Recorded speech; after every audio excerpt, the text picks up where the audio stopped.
디모데전서 6장 11절 12절 말씀 같이 읽습니다. 오직 너 하나님의 사람아, 이것들을 피하고 의와 경건과 믿음과 사랑과 인내와 온유를 따르며 믿음의 선한 싸움을 싸우라. 영생을 취하라. 이를 위하여 내가 부르심을 받았고 많은 증인 앞에서 선한 증언을 하였도다. 아멘. 오직 너 하나님의 사람아, 하나님의 사람으로서 우리가 무엇을 해야 되는지, 유념해야 될 것이 무엇인지 12절 말씀에서 믿음의 선한 싸움을 싸우라. 믿음의 선한 싸움을 싸우라. 믿음을 지키기 위해서 싸우라. 믿음을 빼앗기지 않기 위해서 싸우라. 믿음을 위해서 싸우라고 당부하십니다. 영생을 취하라. 그 믿음을 지키는 게 영생과 관련이 있다는 사실을 알 수 있습니다. 이것을 위해서 네가 부르심을 받았다. 믿음의 선한 싸움을 싸우라. 믿음을 지켜야 되는 것이 우리에게 영생을 좌우하는 중요한 문제이기 때문에 이 싸움을 싸우라. 그렇게 당부하십니다. 사탄은 나와 하나님과의 관계를 단절시키기 위해서 믿음을 타격을 입히려고 합니다. 그래서 에덴 동산에서의 사건도 주일날도 말씀을 나눴지만 하나님을 신뢰하지 못하도록, 하나님을 믿을 만한 분이 못 되는 것으로 몰아갑니다. 사단은 지금도 하는 일이 그겁니다. 하나님을 믿으려고 하면 하나님 믿을 만한 분인 줄 알아? 그래서 그런 쪽으로 흠집을 내려고 아주 애를 씁니다. 하나님을 믿을 만한 분이 못 된다. 이런 불신을 심어주려고 사단은 하나님과 나와의 관계를 차단시키는 데 있어서 그 방향으로 접근을 합니다. 믿음의 출처는 어디죠? 믿음이 어디서 오죠? 믿음은 들음에서 나며 들음은 그리스도의 말씀으로 말미암습니다. 믿음은 하나님의 말씀을 듣는 데서 옵니다. 하나님을 잃어버린 우리가 하나님을 믿을 방법이 없습니다. 알아야 되는데 하나님을 어떻게 합니까? 하나님의 말씀을 들으면 하나님은 그런 분이시구나 하는 사실을 알고 믿을 수가 있습니다. 그래서 말씀을 들을 때 믿음이 오기 때문에 누가복음 8장 12절을 보면 사탄은 믿음을 빼앗기 위해서 무엇을 뺀다고 그랬죠? 믿음을 빼앗는 그 길이 말씀을 빼앗는 겁니다. 그래서 길가에 있다는 것은 말씀을 들은 자니 이에 마귀가 가서 그들이 믿어 구원을 얻지 못하게 하려고 말씀을 그 마음에서 빼앗는 것이요. 말씀을 빼앗습니다. 말씀을 믿는 것이 하나님을 믿는 겁니다. 하나님이 하신 말씀과 하나님은 똑같습니다. 서숙희 집사님을 믿는 것과 서숙희 집사님이 하신 말씀을 믿는 건 똑같습니다. 하나님을 믿는 것과 하나님이 하신 말씀을 믿는 건 똑같습니다. 다르지 않습니다.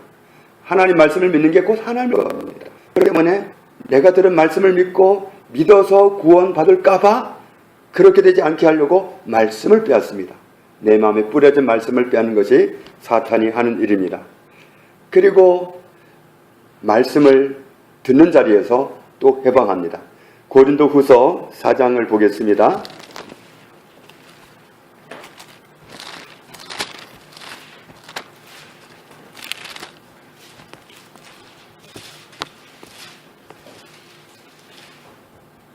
고린도후서 4장 4절 같이 읽습니다.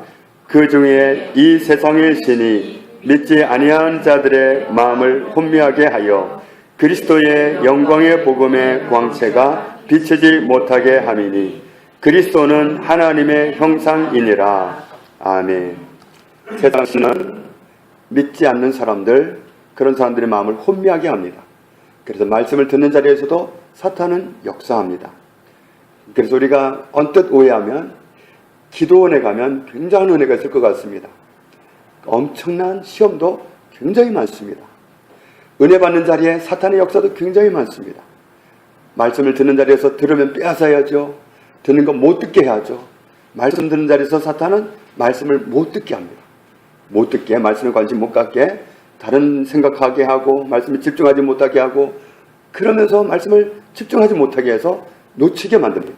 혼미하게 만듭니다. 그게 사탄이 하는 일입니다. 그러니까 말씀이 믿어지면 하나님 믿는 거거든요. 그러니까 그거 막으려고 말씀 들을 때 방해하는 겁니다. 그래서 우리는 말씀 들을 때에 정말 말씀에 집중하지 않으면 스스로 나를 그냥 알아서 해, 마음대로 해 하고 그냥 빗장 풀어놓는 거나 마찬가지, 무장해체하는 거나 마찬가지입니다. 그래서 우리가 말씀 들을 때 사탄이 해방하기 때문에 말씀을 놓치지 않기 위해서 내게 오실 말씀을 빼앗기지 않기 위해서 말씀에 집중해야 되는 겁니다. 말씀을 듣는 자리에서 깨닫지 못하게 합니다.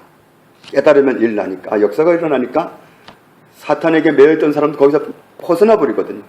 사탄한테 허락받고 그런 거 없어요. 아는 순간에 그냥 벗어나 버리기 때문에 깨닫지 못하게 회방을 합니다. 그래서 말씀을 혼자 읽을 때나 말씀을 들을 때나 정말 말씀을 깨닫게 해달라고 우리가 성령님을 의지하는 것이 얼마나 지혜로운 일인지 모릅니다. 그리고 사탄은 아주 적극적으로 말씀을 가지고 아주 장난을 쳐버려요. 이단들은 말씀을 가지고 장난치는 곳입니다.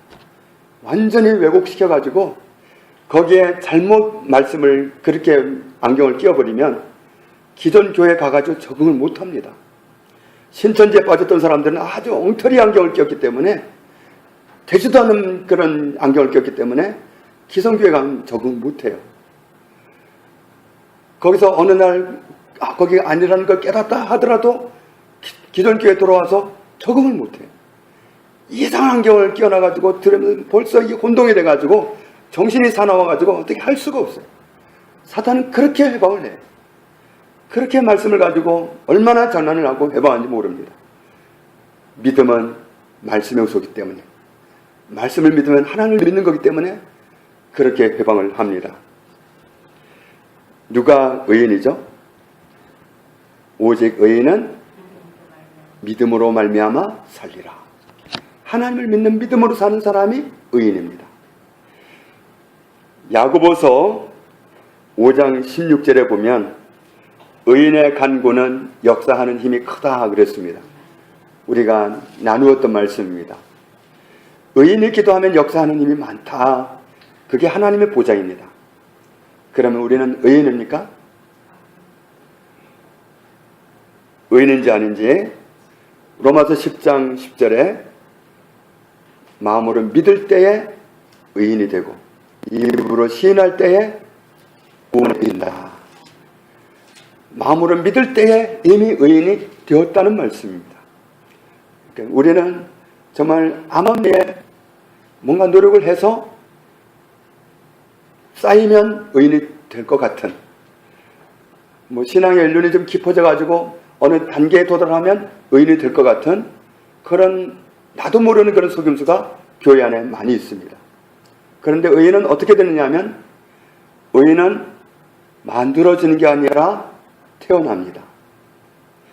어떻게 해서 만들어지는 게 의인이 아니라 태어나요. 의인은 태어납니다. 로마서 4장을 보겠습니다. 로마서 4장 1절부터 보면 그런즉 육신으로 우리 조상인 아브라함이 무엇을 얻었다 하리요? 만일 아브라함이 행위로서 의롭다 하심을 받았으면 자랑할 것이 있으려니와 하나님 앞에서는 없느니라. 같이 성경이 무엇을 말하느냐? 아브라함이 하나님을 믿음에 그것이 그에게 의로 여겨진 바 되었느니라. 아멘.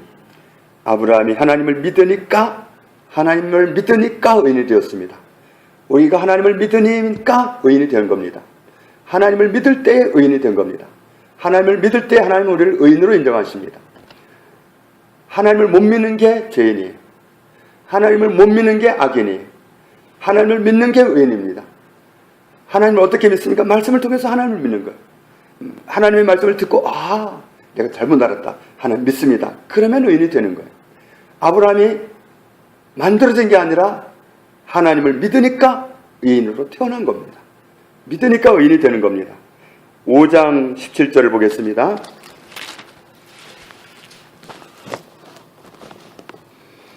5장 17절 같이 읽습니다.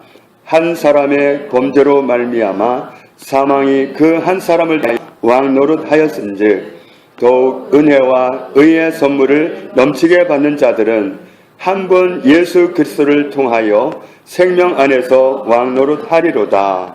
아멘. 중간 부분에 보면 은혜와 의의 선물을 넘치게 받는 자들이라고 그랬습니다. 의는 선물입니다. 의인이 되는 건 선물입니다. 은혜 선물입니다. 은혜는 노력해서 받는 게 아니라 선물입니다. 의인이 되는 거 선물입니다. 선물로 받는 게 의인이지 뭐 해가지고 만들어지는 게 아니에요. 하나님을 믿으니까 의인이 되는 거예요. 그건 선물입니다. 의인이 되는 건 선물입니다. 그게 어떻게 됐다고 그랬습니까? 은혜와 의의 선물이 넘친다 그랬습니다. 선물을 넘치게 받는 자들이라. 선물을 넘치게 받는 겁니다. 우리가 하나님을 믿는 건 그 믿음을 주셔서 믿는 거예요. 그래서 믿을 때에 우리가 의인이 되는 겁니다. 그래서 결론적으로 말하면 사람이 마음으로 믿어서 의에 이릅니다. 예수님을 영접함으로 하나님의 자녀로 거듭날 때 의의 선물을 받았습니다. 예수님을 믿는 사람을 보고 하나님은 의인이라고 하십니다. 정말로 그렇습니까? 로마서 3장에 보면 그렇게 나와 있습니다. 로마서 3장 21절 보겠습니다. 3장 21절에 이제는 율법 외에 하나님의 한 의가 나타났으니 율법과 선지자들에게 증거를 받은 것이라. 어디서 오는 의인가 하면 예수 그리스도를 믿음으로 말미암아 모든 예수 그리스도를 믿는 자에게 미치는 하나님의 의인이 차별이 없느니라. 예수님을 믿을 때의 의인으로 받아주시는 하나님의 의인은 차별 없이 누구에게나 주어진다. 전에는 모든 사람이 죄를 범하였기 때문에 하나님의 영광에 이르지 못하였었지만 그리스도 예수 안에 있는 속량으로 말미암아 하나님의 은혜로 값없이 의롭다 하심을 얻은 자 되었느니라. 하나님의 은혜로 의인이 되었다.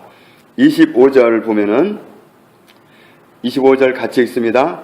이 예수를 하나님이 그의 피로써 믿음으로 말미암는 화목 제물로 세우셨으니 이는 하나님께서 길이 참으시는 중에 전에 지은 죄를 간과하심으로 자기의 의로우심을 나타내려 하심이니 같이 곧 이때에 자기의 의로우심을 나타내사 자기도 의로우시며 또한 예수 믿는 자를 의롭다 하려 하심이라. 아멘.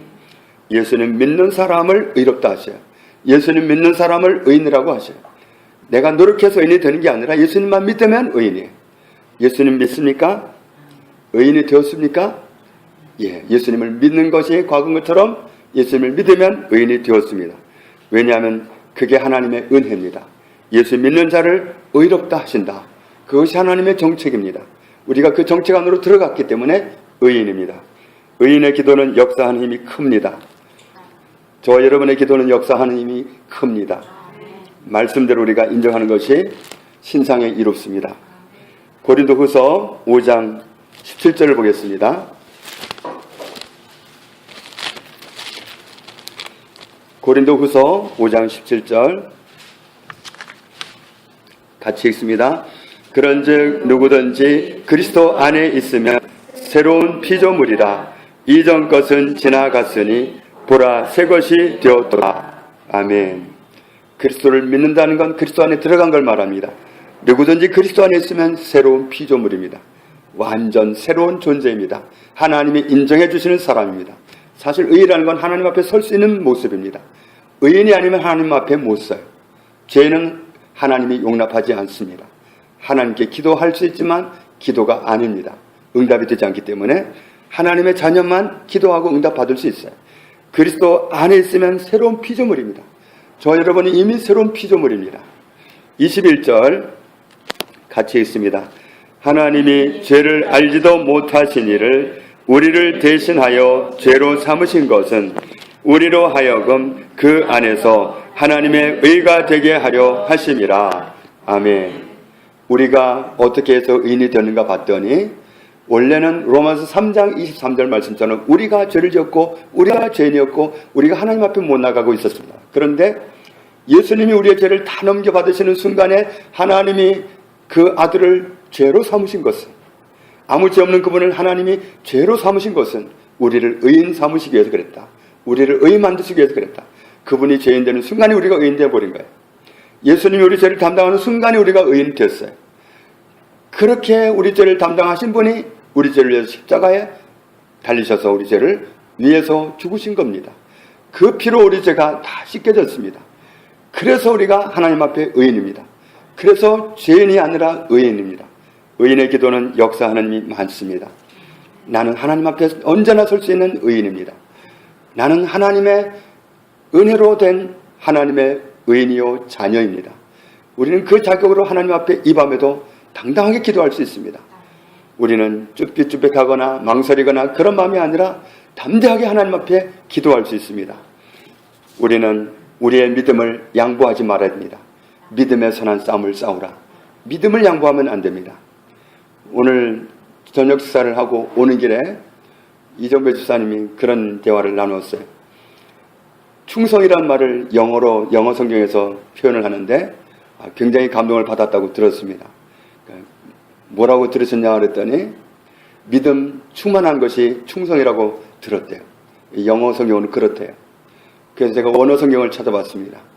갈라디아서 5장 22절에 충성과 온유와 절제와 이 부분을 봤더니 충성이란 말이 원어로는 믿음으로 나와 있습니다. 그게 이해가 갔습니다. 정말 충성하는 건 그만큼 믿기 때문에 충성하는 거 아니겠어요? 정말 나는 당신을 정말 어떤 면에서 그 어둠의 세계에서 충성하는 사람들은 목숨을 거는 거잖아요. 자기를 다 걸어서 충성하는 거잖아요. 그건 믿음이죠. 난 당신을 신뢰합니다.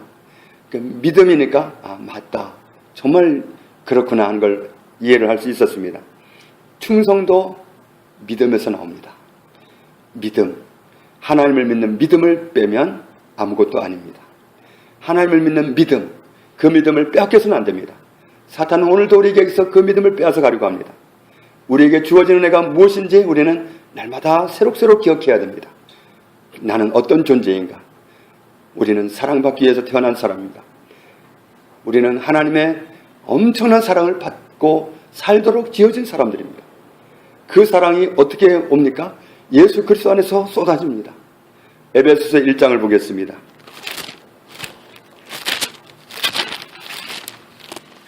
에베소서 1장 3절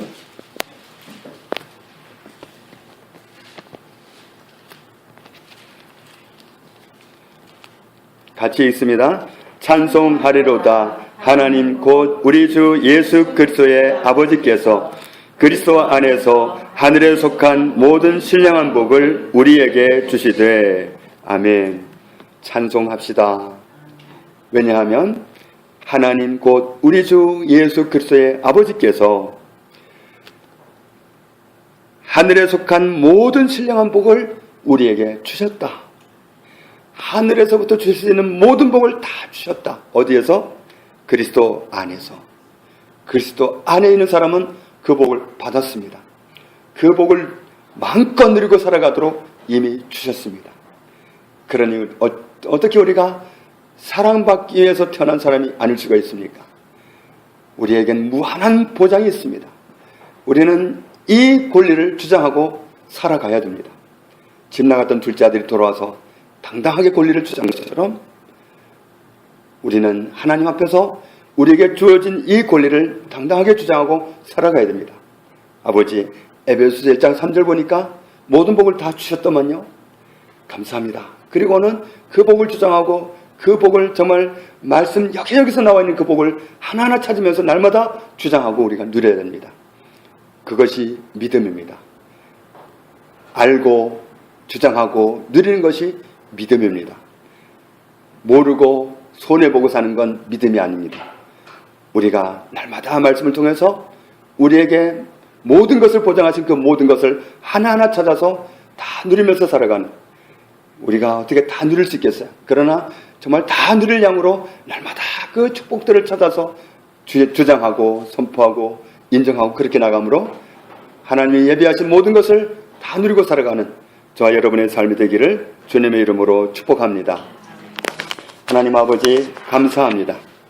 우리에겐 놀라운 은혜를 그리스도 예수 안에서 다 주신 것을 감사합니다. 하나님이 주실 수 있는 모든 복을 그리스도 안에서 다 이미 주셨습니다. 그 복이 하나님 말씀 성경에 다 나와 있는 것을 감사합니다. 그러므로 하나님의 성령께서 우리에게 그 모든 것들을 알게 해주시고 누리고 믿음으로 주장함으로 그것을 온전히 누리며 살아가는 저희들 모두가 되게 하여 주옵소서.